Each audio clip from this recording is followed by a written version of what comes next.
we're going to go ahead and now introduce our two keynote speakers. And we've got both Jamie Williams and Blake Strong. Now, Jamie and Blake both worked at MITRE together. And Jamie is still at MITRE, right? He's still at MITRE focused on MITRE ATT&CK, attack evaluations, looking at adversary emulation, behavior-based detection, and so on. Now, Blake, right, when he was at MITRE, he co-founded and led ATT&CK. And if you're familiar with the open source Caldera tool for automating adversary emulation, he's also led the research associated with that project as well. And so he's currently at Microsoft, specifically the Microsoft 365 Defender team. But hey, Blake and Jamie, I'm going to hand it over to you guys now. Awesome. Thank you very much for the intro, Frank. And thanks to SANS for letting us keynote day two. Yeah, we've been really excited for this presentation today. Before we get to the interesting stuff, a few housekeeping items. The threat intel that we discussed in our presentation is pulled from the collection of reports that have been published about this activity. So FireEye, Microsoft Flexity, and several others. And it was great to see how the community came together to publish this in-depth information as it was being discovered late last year. And hopefully we didn't drown you all in too many blog posts. I'll be using the term NOBELIUM since that's Microsoft's name for the group that compromised SolarWinds and then conducted the longer term campaign. Jamie will be using a different terminology that's documented in ATT&CK, which NOBELIUM is a part of. And we do this basically because there are overlaps in activity, but visibility is ultimately different depending on which parts of the campaign an organization would see. And then lastly, any attribution that we discuss is derived from what's been published by the US and UK government intelligence agencies and not by Microsoft. And so the expansion of enterprise networks into the cloud has exploded over the past few years, and it's only increased due to the needs from the pandemic and to accommodate flexibility in how people access information. And we pretty much expect more and more data will be stored in the cloud because they offer a lot of benefits, whether it's ease of deployment, cost management, access. But the threats, of course, are always going to follow the data regardless of where it is, because if their objective relies on getting access to it, of course, they're going to go for it. And the NOBELIUM group SolarWinds compromise and subsequent campaign was significant for many reasons. So first, it was a really big and massive compromise of the trust in the software supply chain that many organizations rely on. And even though supply chain compromises aren't new, they've happened before, but given the success here, further supply chain compromises are likely to be used as a means of access. And that's just the world that we live in. Second, the incidents bridge technology domains from on-premise enterprise networks to the cloud systems they rely on for conducting business. And then third was just the scope and scale of the campaign was enormous, spanning governments, businesses across the world. And we also saw a lot of firsts for reported techniques in the wild during this campaign, which is what our presentation today is going to focus on. But first, we'll go through some high-level orientation and background. So the full campaign spanned almost a year and a half based on SolarWinds disclosure. NOBELIUM began accessing their systems in September of 2019. And over several months, they accessed the software, built systems, and began testing their code to inject their malware into the customer deployed software update process to stage for the later campaign. And then in February 2020, the Sunburst backdoor was compiled and distributed through the Orion platform to victim networks starting around March of that year. And then NOBELIUM began interacting with targeted systems around May, and we started seeing the teardrop second stage malware in use. And then over the rest of 2020 until December, NOBELIUM continued to engage with their targeted environments until the campaign was disclosed to the public in December 12th of 2020. And then at that point, we saw the activity drop off.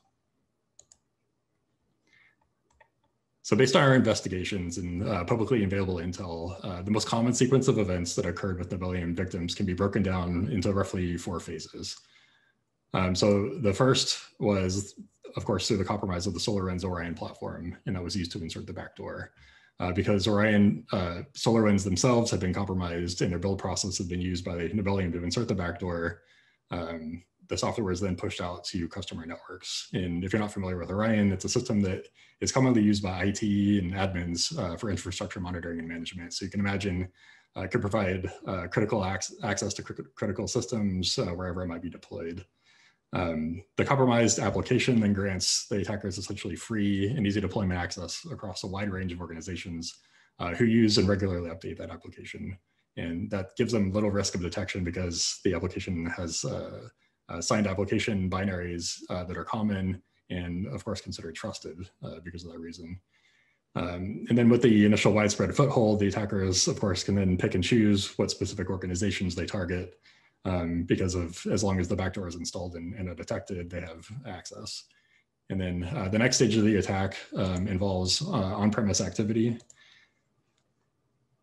with the goal of off-premise access to the cloud resources using roughly the following steps. So I'll go into more detail here a bit later, but using the SolarWinds DLL, they activate the backdoor and then initiate command and control. And then using that access, they, of course, steal credentials, escalate privileges, move around. And then they can take one of two paths, basically. They go after a specific SAML signing certificate, or they might get sufficient permissions to modify the domain federation trust to add their own signing certificate. And then using that signing certificate they have access to, they can essentially mint their own SAML tokens and then access cloud resources, leading to persistence in the cloud. And of course, their ultimate goal, which was commonly exfiltration of emails from users. So I won't spend too much time on the earlier stages of the attack because we're of course focused on more of the cloud and things leading to the cloud access.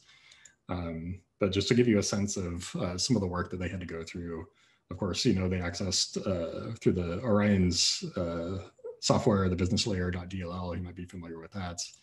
Then that initiates their backdoor. And of course, they go and inspect the environment to make sure they're not running in some sort of analysis environment and that it's actually safe for them to operate. This is their intended target. Backdoor gathers info, establishes command and control once they know it's a real target.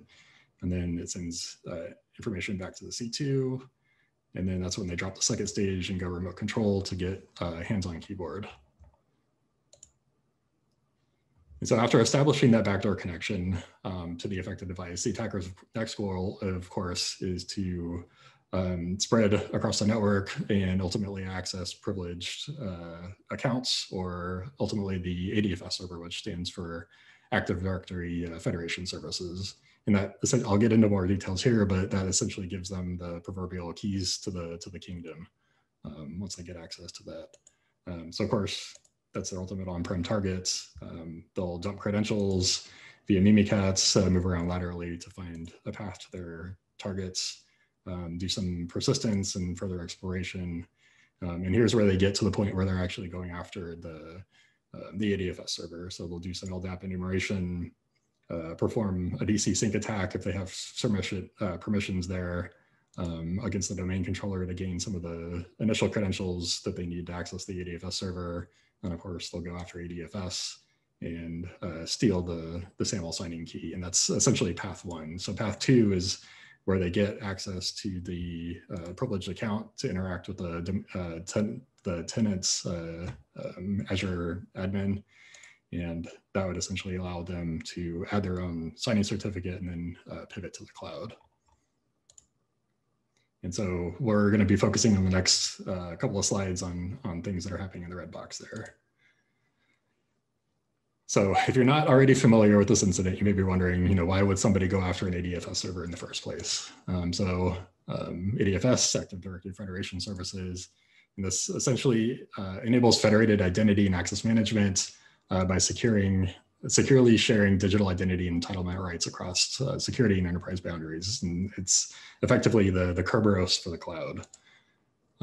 So meaning it can provide authorization to control access, allows user to log in to an identity provider once, and then that grants a token that the user can access resources that they're allowed to without necessarily having to re-authenticate every time. And for hybrid environments that have on-prem systems as well as cloud resources, a local ADFS server can essentially act like a bridge between the two domains. And so single sign-on is one of the core benefits to using ADFS in Azure AD. In the security markup language, or SAML protocol, is how SSO is facilitated between these users, identity providers, and cloud resources. And so if you ever use like Facebook or a Google account, for instance, to log into an online store, then that's a very similar process here where you're using Facebook or Google as the identity provider, and then logging into a service that trusts them. So at a high level, for SAML to work, each user is assigned the SAML token. When they authenticate to the provider, each token is signed with that private certificate that is trusted by the resource that would allow users to access it. So here's the real rub here. So if that certificate is stolen, then an adversary will be able to mint their own SAML tokens that will be trusted by that resource. And yes, you heard that right. It takes a little bit of work for an adversary to get the certificate, but once they do have it, the only other thing they need is the user's immutable ID, which is easy to get. And then they can assume that user's identity and access the resources and perform actions as that user or even admin if they have permissions to do so. So this may sound familiar, and that's because this technique isn't new. It was actually published by CyberArk in 2017 and popularized as the golden SAML attack. It's very similar in name to the golden ticket attack because of their commonality. So golden tickets can be obtained by using the Kerberos ticket granting ticket from an AD server to create tickets for any user in the enterprise domain. So you can see the similarity there. But as CyberArk originally mentioned in their article, it's important to note that the golden SAML attack is not a vulnerability in the cloud service provider or in the identity provider. Each should be working as intended to provide the resources or authorization under the SAML protocol. The SAML credentialing material is what needs to be protected in order for this process to work. So if that material is resident on a server that's exposed due to insecure network design or admin's accounts that haven't been used properly or some configuration error, then an adversary may have access to it. This is where the real risk lies. And it's also important to note that FireEye and Mandiant were the first to publish evidence of this type of attack being used in the wild as part of the SolarWinds campaign. And before this, we really hadn't found any published evidence of use before or that anyone was willing to disclose. And I'm sure Jamie will have more to say on this later about some of the difficulties it is in building out attack when there's little to no data available for certain techniques. So to go into a little bit more detail on how the certificate is actually accessed, it's not really straightforward for an attacker, and there's a couple different ways it can be done. And this infographic illustrated by Roberto Rodriguez, also known as Cyber War Dog, is very helpful at understanding the various pieces. So we have the ADFS server on the left there that we've covered, the ADDS, which is the Active Directory Domain Services, which can be a separate system on the right, and of course the workstation that we would assume an adversary would be operating from. And the two main ways the attacker can access a certificate is, of course, locally on the ADFS server itself, if they can get access, or remotely if they have sufficient permissions to act as a secondary federation server and force directory replication. And this is the DC sync technique that you saw in the overall graph. So the certificate itself is stored in a local database on the ADFS server, either SQL or a Windows internal database, and that's part of the service configuration settings. So they would need to connect to that database as the ADFS server account, and that's what allows them to obtain the certificate as an encrypted blob.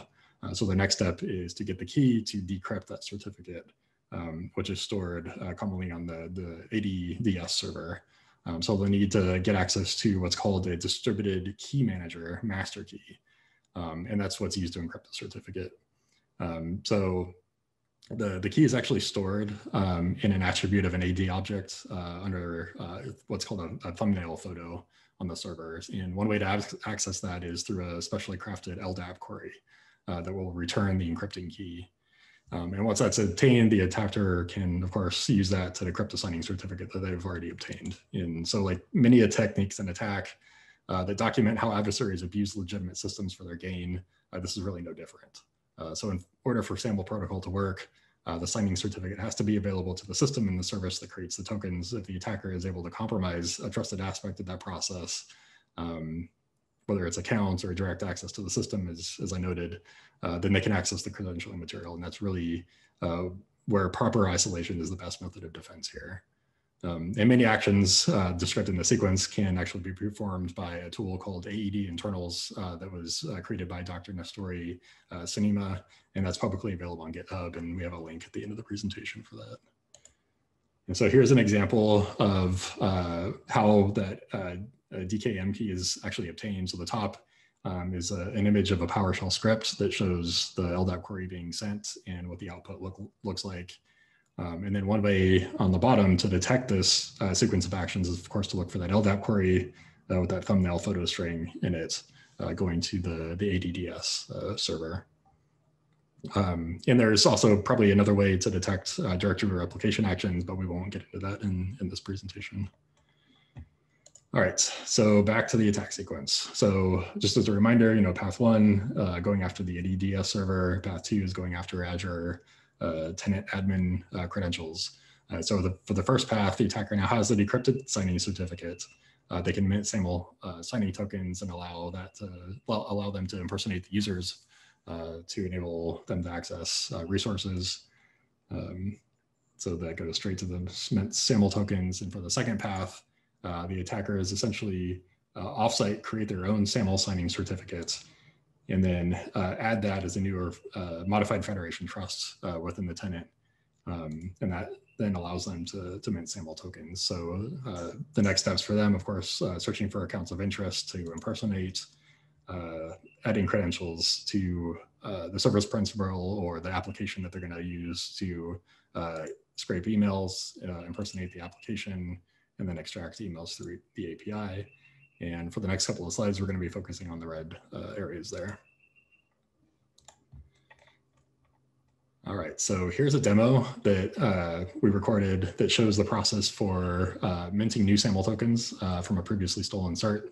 And I'll walk through the steps as it's going on. So at a high level, it's looking for users of interest, obtaining the user's ID, and then forging the token with the certificate and ID. And just a quick plug, these demos were created in Simuland, a lab that was created and published to GitHub recently by Roberto Rodriguez. And it was super awesome to use and explore these techniques. So I highly recommend doing it. There's a link at the end of the presentation for that. So first we see the ADFS signing PFX right there.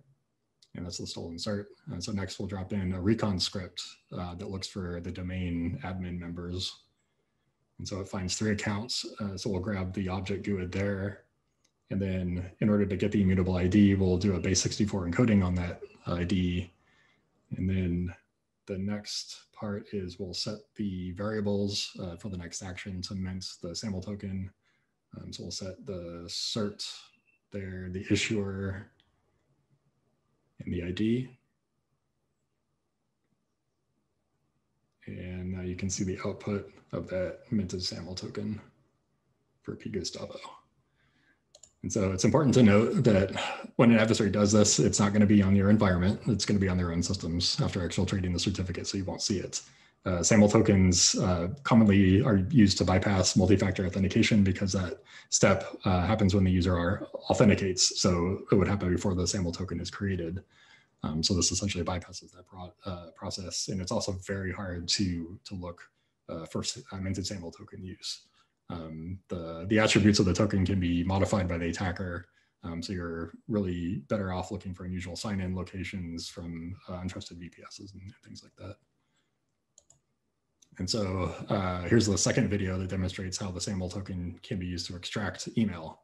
So at a high level, we'll show how to connect to Microsoft Graph, how we find the appropriate application, add new credentials to that application, and then obtain the OAuth access token to scrape email from the Graph API. And so here's the SAML token that we started with. And we're going to be crafting an HTTPS request. So we'll build the headers for this request, and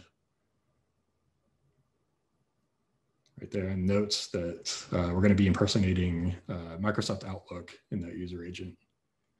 And so we set the resource to graph.microsoft.com with its app ID. And in the request body, we'll add P. Gustavo's SAML token, which you can see right there. And then we'll invoke that request.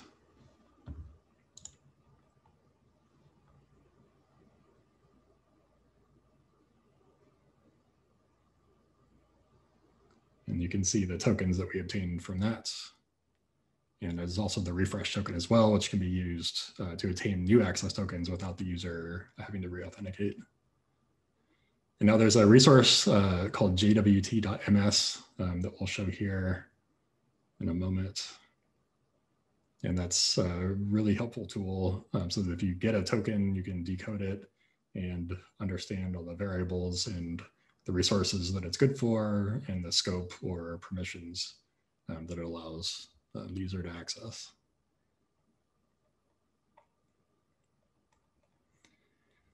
So now we'll use this token that we just obtained and configure a new request with an access token to query the applications that are available to us on the tenant.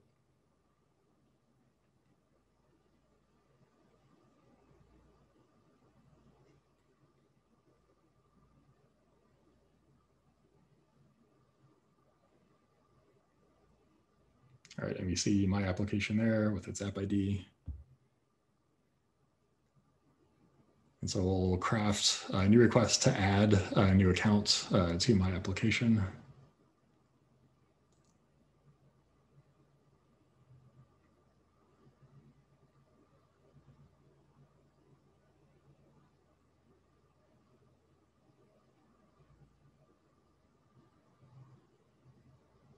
And we'll call it SANS 2021.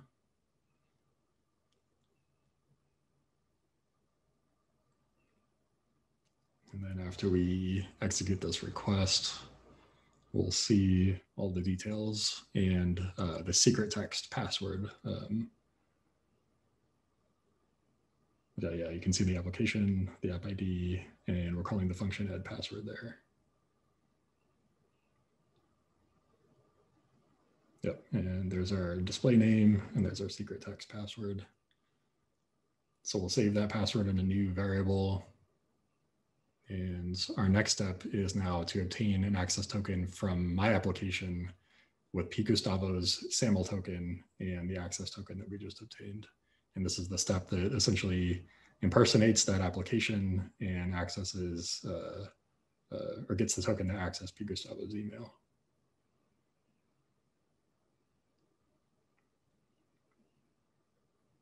And there's our access token. Just as a quick step, we'll go back to JWT, and you can see that we now have mail.readWrite permissions. And so now we'll craft a new request and drop that in there, and we now have P. Gustavo's mailbox. And we'll output a couple values there. So there's a subject of one of the emails, just a regular Azure Identity Protection Weekly Digest, and we can see the from address from that as well. All right, and that's that. And I'll be passing over to Jamie for his part. Yeah, thanks, Blake. An amazing overview. So from the attack perspective, like Blake said, we're used to, kind of one of our big objectives is adding, structure to the chaos. So taking in all these reports and actually, figuring out, let's understand these adversary behaviors and connect these to defensive countermeasures. So we're used to seeing, regular reports come in with, new campaigns, new incidents, new breaches. But like Blake said, right around end of last year, we're getting ready for the end of year holidays. And we noticed, there's a lot of reporting talking about these same incidents, the same actor, these same types of breaches. So we realized, we're not direct, contributors or producers of intelligence, rather, secondhand analysis. But we can play a big part here in terms of, providing the community with, that structure and kind of mapping everything into the framework that hopefully we can make use of. So here's a couple great examples. Even these, you can see the timestamps were all December 13th. But more and more data kept coming in. So big thank you to everyone in the community who was reporting on this, as well as shout out to Jen Burns, the rest of the attack team, and the rest of staff in MITRE who really helped spearhead and kind of push this initiative. So big thank you. So what is attack? If you're unfamiliar, attack is a knowledge base of adversary behaviors. Basically, we're documenting and modeling the TTPs used by real adversaries operationally. Big point there is, it's not what adversaries could do or hypotheticals. This is very much a intel-driven knowledge base. So it's based on real-world observations. We're looking at open source intelligence and modeling TTPs based on what we're seeing in the wild. One of my favorite things about, can I go back there? One of my favorite things about Attack is it is free, open, and globally accessible. There's no paywall. There's no, subscription. You go to the site, you get what you get with everything that's there. But also, amazing thing about that is it's not only accessible, but it's community driven. It's it's not MITRE telling you what matters and what you should care about, but it's also gives you an opportunity to contribute back and help Attack grow. For the bigger picture reason of establishing this common language, this common way that everything that Blake highlighted. How do we actually talk about those? How do we capture those? How do we track those? But also, how do we quantify those and make sure we understand, how we stack up against our threats, where we are, where we can improve, and where we need to be. So quick, quickest way and most typical way you'll see Attack rendered is this matrix view. So just kind of orient you to what we're looking at here. So across the top, we have what we call tactics. These are adversary goals, basically, why they're doing the things they do. So you might recognize some terms you typically see in like a cyber kill chain or other, similar models such as, execution, initial access, persistence, privilege escalation, et cetera, et cetera. Basically, these are the kind of the big goals, high level reasons an adversary does a particular action. Coming down from those goals, we have techniques. This is basically, how an adversary is doing something. So for a particular goal, privilege escalation, particularly, we look at that one. There's a couple different ways an adversary could do that in an environment. This particular matrix we're looking at is the cloud matrix. So the platforms included here are going to be, IaaS, things like GCP, Azure, AWS, as well as, Azure Active Directory, and as well as productivity applications such as Google Workspace and Office 365. We also have some SaaS things in there as well. But big picture here as well is what we're looking at now is just the cloud matrix. And like Blake said earlier, a lot of the kind of the campaigns and activities we'll see in this space are going to be hybrid. So, this cloud matrix really is just a subset of the broader enterprise matrix, which includes kind of your host-based platforms or your Windows, Mac OS, Linux, your network infrastructure, router switches, things like that. Most recently, awesome work from our CTID research partner and friends, containers, so things like Docker, Kubernetes, but also some of the behaviors that we would classify as kind of outside your environment, an adversary doing reconnaissance and resource development in order to begin or support targeting your environment. So just as an example of what one of these techniques look like, if you're unfamiliar, every one of these techniques is going to have a name and an ID. This is really important because it helps us establish this common language. We'll give you a description of the adversary behavior, just like Blake said, taking these things that we understand from reporting, taking these, these insights from people who actually, have, dealt with these adversaries, writing that up into something that everyone can understand. But then most importantly, connecting that to defensive countermeasures. So, we're not just documenting adversary behaviors, but also taking a look at, now that we understand and can model what the adversary is doing, how are we going to mitigate it? How are we to defend it? What data sources do we need to use in order to, actually sense the correct data? But also applying all that under the umbrella of this common language. And you can use these technique IDs to categorize and tag these things as we see them and track them throughout our defensive pipelines. So like Blake said, this was kind of one of our, as soon as we saw, the severity and the scope of this activity, realized this is a good opportunity for us to make a contribution to the community. So big shout out to everyone who helped out with that process, everyone who produced intelligence, but also everyone who, contributed things to us, sent things our way, helped us kind of push in the right direction. And this was a really interesting one because particularly, as Blake said earlier, there was so many different perspectives on this activity. We saw, the Microsoft perspective, we saw the Velexity, FireEye Mandiant, and many others that, had firsthand or direct analysis of the activity. And, kind of, as you can see on the visual on the right, applying attack, this lens of attack was really vital because we can take all these different sources, all these different perspectives, and kind of merge them into one model, so we can get one high level view of what happened, and eventually translate that to defensive countermeasures and threat informed decisions. Particularly though, in this campaign, what we kind of learned in terms of adversary behaviors, and I think Blake touched on this already pretty well. But we saw some, common techniques, things that, most adversaries use, things that were very typical of an adversary, a campaign or incident. We saw some, common techniques that we're really used to seeing, but not necessarily in the direct way that they executed it. So some interesting procedures, something that we were used to using that tag and used to seeing that technique all the time, but the way this adversary executed it was a little bit unique and made us, make slight modifications to the model, but also rethink of the way we kind of scope and, talk about these techniques. And then finally, like Blake said, this is really where, this campaign made the most headlines, was the new novel behaviors, and not necessarily novel in the sense of we've never heard of this, but these ideas kind of floated around in the research space, not necessarily something we've seen an adversary operationalize up to this point. So just a high level overview. I know Blake did a really great job, but from the attack perspective, we can kind of walk through, the actual, like I said before, we document techniques and tactics, but we also document groups and software. So just kind of from our perspective, how we ended up, modeling everything. It all starts with that SolarWinds Orion, the legitimate software. So like Blake said, the Sunspot malware was used to actually infect the compilation process of that legitimate platform. So, injecting malicious code into the compilation so that it would not only be delivered to customers, but go through that, that trusted signing process. So once that platform was delivered to customers, that's where we saw the initiation and kind of invocation of the Sunburst malware. That was the actual, the malicious DLL that was, embedded with that platform. Like Blake said earlier, that was a very interesting piece of strain of malware in that it kind of, got its foothold in the victim environment, did some checks, gathered some information, connected to C2. And really interesting thing about this actor was they were seemingly very selective about who they actually, proceeded a campaign with. It seems like who was infected with, Sunburst versus who had follow-on operations. There was a big delta there. But, after Sunburst connected to C2, downloading additional droppers, and one of which including Teardrop. So these were DLLs that were dropped to disk in order to, it seems like the analysis concluded that the idea was they wanted to disconnect their follow-on activity from, Orion and Sunburst. So kind of breaking, any type of correlation between those activities, basically protecting their supply chain compromise in case anyone finds the subsequent activity. So Teardrop was a dropper. Another one was Drain Drop, and I think there was plenty others that went reported.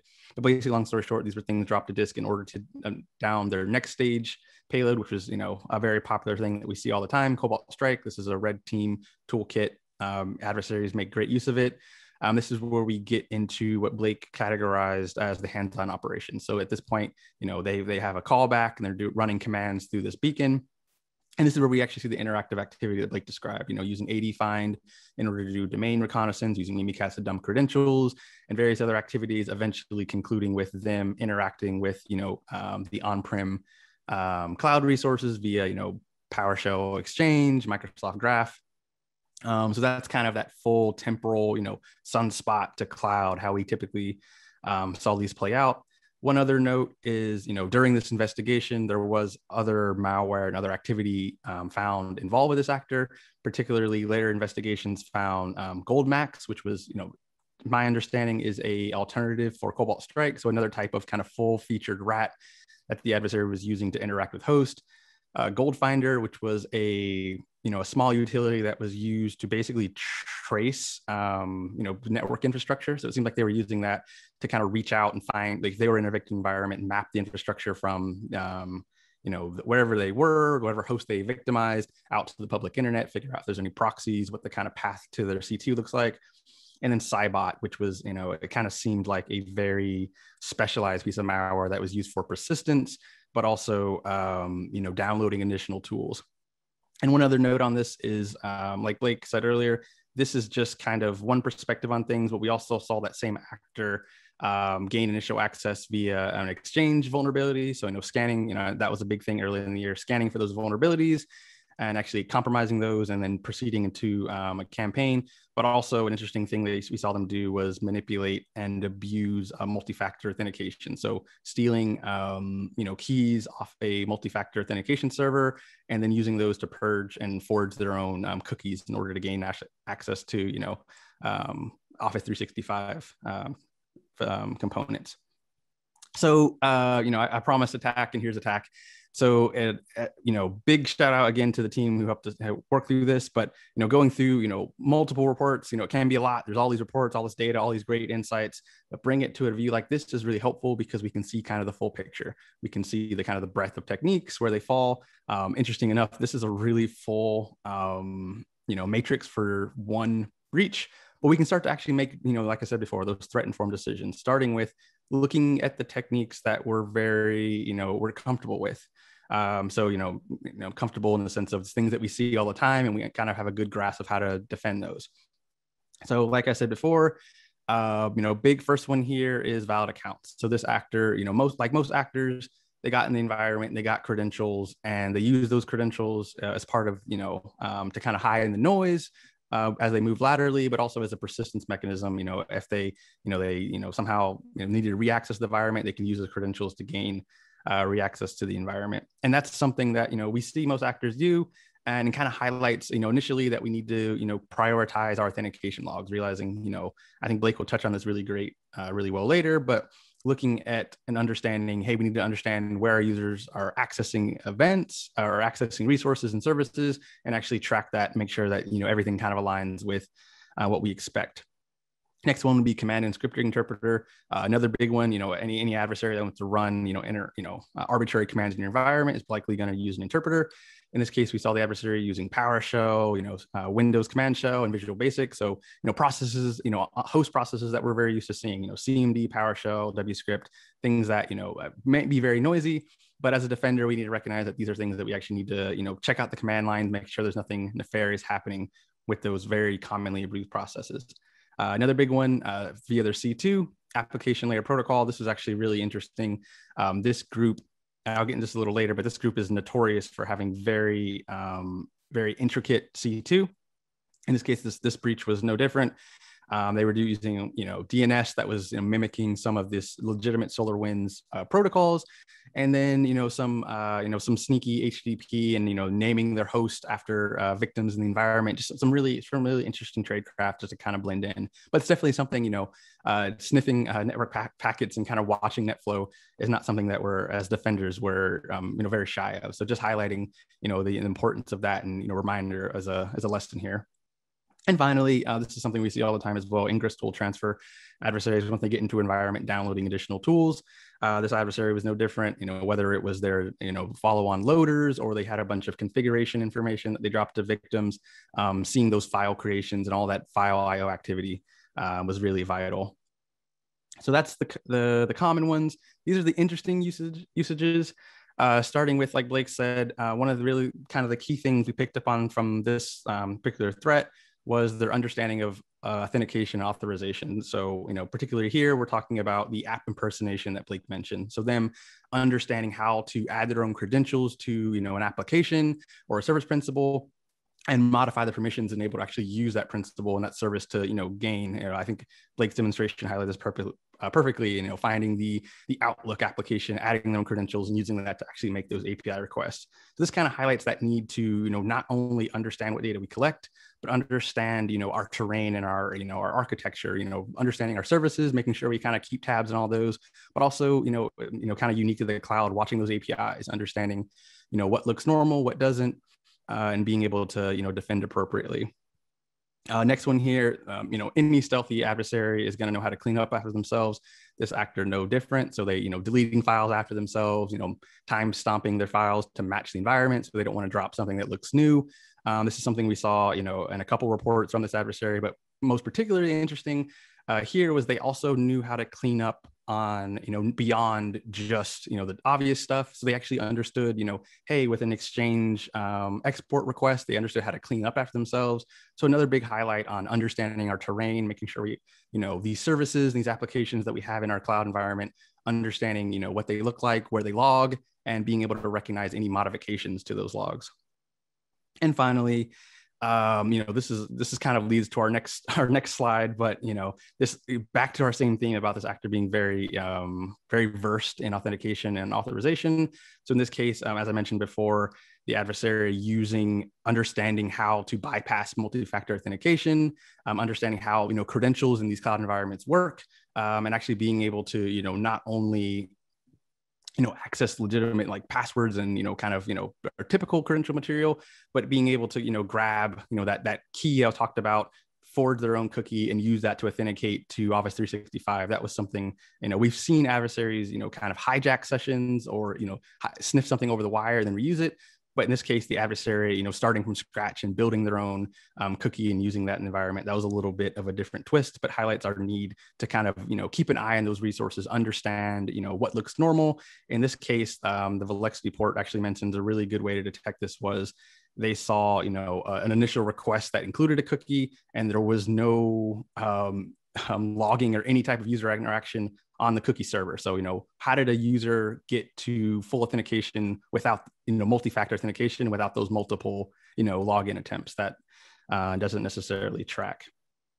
And then finally, this is our, our big headlines here, the novel behaviors. And I think Blake highlighted these really well already, but, things that we didn't necessarily already have in attack. So, modifying those trust federation settings in order to, the adversary, once they got in, if they weren't able to, get the certification, the certs to actually sign their SAML tokens, getting in and adding their certificates to the trusted infrastructure so that their, offline signed tokens would be accepted into the environment, but also, the general concept of them forging their own credentials. So rather than, sniffing things and reusing them, being able to, purge their own dual cookies, purge their own SAML tokens, and actually be able to authenticate into an environment with these kind of bring your own credentials.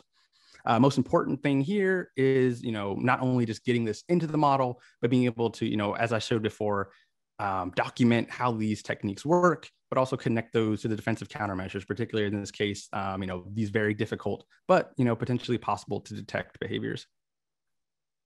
I'll do real quick here, upload another interesting notes about this, this view of the adversary, as we already highlighted, but kind of a little bit more easier to see in this view is, like Blake said, this kind of view of this breach highlights that this is a multi-platform breach. We're seeing things that happen in Windows, we're seeing that happens in Azure AD, we're seeing things that happened in Office 365. So kind of keeping that big high-level view of how all these platforms that we deploy into our environment are interconnected and how we kind of have to see the forest. Also interesting thing is this view is going to highlight multiple timelines. This is multiple different campaigns, multiple different incidences, targeting multiple different targets. So we have the actual provider who got breached and their the software being backdoored, as well as downstream all the victims who actually had the platform installed in their environment and had that supply chain compromise. But big takeaway here is, we don't want this view to come off as something like a checklist where you need to, check every box and make sure you're defending everything. Rather, just kind of use it to make those threat-informed decisions where you can see, what's realistic for you, what are your best opportunities for detection, but also just being aware of all the possibilities and where, understanding where you are today and where you can potentially improve. Real quick note on, where this ended up falling in attack. So initially, once we kind of gathered a lot of this information, we had a good base. We published this as UNC 2452. That'll be available in version 8.2 of attack. But in the next slide, you'll see later on, we actually ended up getting more attribution evidence from the US government, particularly pointing this back to Russian foreign intelligence services, particularly the SVR and APT29. This is obviously, there's pros and cons of doing this merger, but we ended up in the latest version of attack, merging all this activity into APT29. So we recognize that, there's pros and cons to this. I think it kind of makes sense for everyone, especially as a, hands-on direct analysis to track things under their own titles.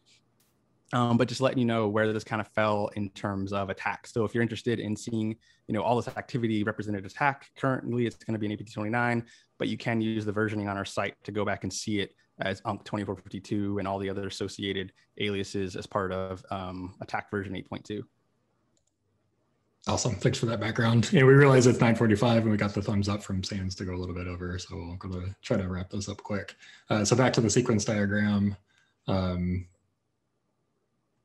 since our focus has been accessing resources that can be moved to the cloud, this isn't really necessarily meant to be a comprehensive list for this phase, but we're going to be looking at potential detection opportunities here. So looking at getting access to the ADFS server, You can monitor events 412 and 501 from the ADFS event provider. And I put in some links there that you can go and look at Microsoft Sentinel queries that have really good examples of how you could look at that data all on GitHub there. So another detection opportunity is here. So monitoring that LDAP query that I mentioned earlier, looking for a thumbnail photo to the DC.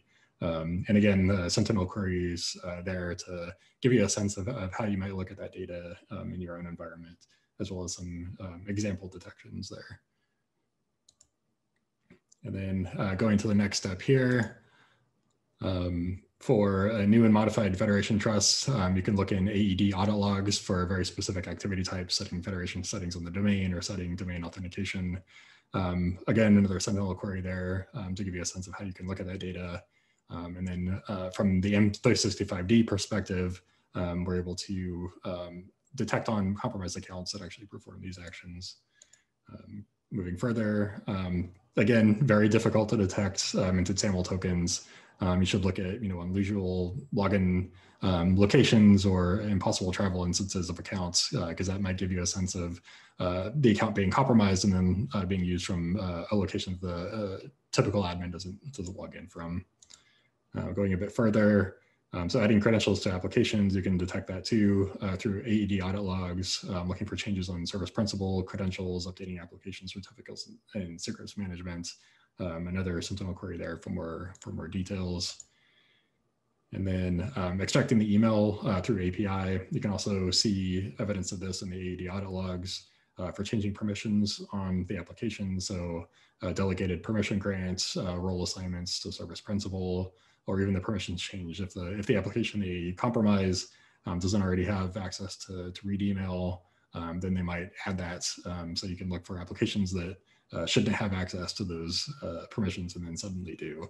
And again, there's several examples of how to look at this data through Sentinel or the M365D hunting interface. But you can also look for unusual email access patterns because in several circumstances, that might be if an application has never queried email before for a user, then you should see that API spike up pretty hard if they're exfiltrating a bunch of email. And so moving on to how you can look at this data, since we talked a couple of times about how difficult it is to merge data together. So I'll walk through a scenario here. So we have an AED admin that typically interacts with the tenant from their home office in Boston. So the last time they logged in was, of course, April 13th on that timestamp there. So unbeknownst to them, their account had been compromised because an attacker had intercepted the user's login information through a spear phishing campaign. And the attacker was just overjoyed that MFA isn't set up on this account. So since the attacker doesn't have direct access to the user system, they're logging in from their pivot point in the Netherlands, which the admin account hadn't logged into before. So given the nature of remote work, VPNs, travel, this may be common in a particular environment, but in this case, it was a red flag to the offenders. So the attacker then proceeds to access or create their own SAML signing certificates, add it as a new domain trust so they can impersonate other users. But you won't see this step, as I mentioned. They're doing this off your network, off your environment, and you won't see the SAML tokens being created either. So this attack sequence is essentially broken. So it becomes very difficult to try to piece things together as a defender. But one thing you could do is if you're already alerting on accounts that are being used suspiciously, then you can use that as sort of your trigger.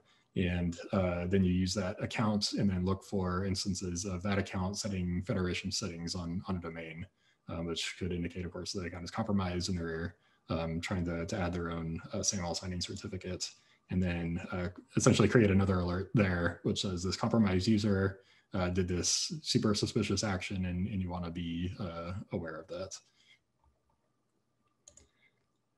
So going a little bit further, lastly, the Azure AD team did create this really awesome workbook that's available to all users who have Azure AD to help them identify activity logs relevant to behaviors that we discussed in this presentation. Depending on the environment, these actions may or may not be rare or common. So just because they appear in a report doesn't mean that there is necessarily an attack, but it's always good to know what's going on. And I included a link there for people to go and figure out how to add that and use it. So taking a step back and figure out, what do we learn? Big picture here is, whether or not you agree with the APT20 attribution, what we do recognize is that, threats learn, grow, and evolve. What we saw, there's a lot of parallels from previous campaigns to this one, as well as just the general tradecraft you use here. You can obviously tell that the adversary understood the environment, understood not only how things should work, but how to actually exploit those, and actually a little bit of how to actually blend in with the noise. So, we kind of have to match, as defensive practitioners, we have to match that same growth curve and, kind of follow suit, make sure, as we're deploying things, as we're doing things, we actually, not only understand how things, how things operate, but kind of keep that threat informed mentality of understanding, what could go wrong here and what are we going to do about it if that happens. Yeah, and threats evolve. They will continue to track how technology evolves and how we use it. So make sure you're prepared by understanding the threats and how they currently operate, what the new trends are against the technology, and use that information to inform your own threat model. Then you can use that threat model to make sure you're collecting the right data across all the systems that might be involved in an attack. It isn't enough just to have an endpoint protection solution anymore. When you need to track activity out into the cloud with compromised entities and understand intrusions as a holistic incident. And then along that same vein, we document and model these behaviors, but detecting and defending all of that is unrealistic. You're not going to go across sweep the board and kind of check off everything as something you have an alert for. But really, like Blake said, just being aware and understanding, how things work, where your opportunities are, and then, even understanding where your gaps are, and, kind of how you're going to, cliche saying of defense in depth, but that's really important here of understanding, I'm not necessarily going to alert on that, but, if a hunt team comes in, if we have a do it IR, understanding where that data falls. On that same note, also being, another big thing we picked up on here was also being aware of all your data, making sure that you're making the most of it. Funny story was, one of the victims of this actually reported that they initially were triggered or hinted by something going wrong by what they would classify as a severity 0 alert. So basically they had an alert to their SOC that a new device was registered with their environment. They reached out to the employee, and the employee had no idea what device that was. So clearly an adversary had bypassed their multi-factor authentication and was trying to, as we highlighted today, add their device in order to access the environment. So not only just understanding where your data falls, but also integrating all that with your processes, making sure people are actually following up on alerts, and you kind of understand the big picture on, if we see this data, what does it mean, and what could be kind of the circumstances and outcomes associated with something that triggered that alert. Yeah, and all the basics of security that you know and love, but hate implementing and enforcing from defending enterprise networks still applies to securing your cloud resources. So I'm talking about least privilege on accounts, preventing usage of overlap of privileged and unprivileged accounts on systems, isolating critical systems, use of multi-factor authentication, regular privileged account audits, and all that fun stuff. So from this event, the exposure of the unsecured on-prem ADFS servers had a big impact on the cloud assets. And often the hard part is understanding sort of what your responsibilities are for security and what the cloud provider's responsibilities are. So if there's ever anything you doubt, you ever have a question, make sure you're asking the right questions and you understand what's going on of your vendors, or else you might be taking an unanticipated risk. So I know we ran quite a bit over in Slack, and we'll hop over to Slack and answer any questions. But thanks everyone for your time and attention, and obviously thanks for Sans for having us. Yeah, thank you very much. Hey guys, awesome presentation. That was great. I love the high level. I love the live demos. I love the actionable takeaways and all of the details. We do have a quick moment for just one question here. And like you said, there's some other questions in Slack. Laura in Slack mentioned that, hey, this is like watching a bunch of dominoes fall in terms of how you guys describe this and what actually happened. You mentioned kind of the different, the novel techniques, stuff that was maybe talked about before, but maybe not so much seen in an actual attack. And we've got one question here in terms of, hey, we talked about Golden SAML, ADFS, and what about similar attacks against other Federation products? And what else do you see coming in terms of the landscape that might inform kind of future iterations of MITRE ATT&CK as well? So yeah, kind of a maybe two-part question there.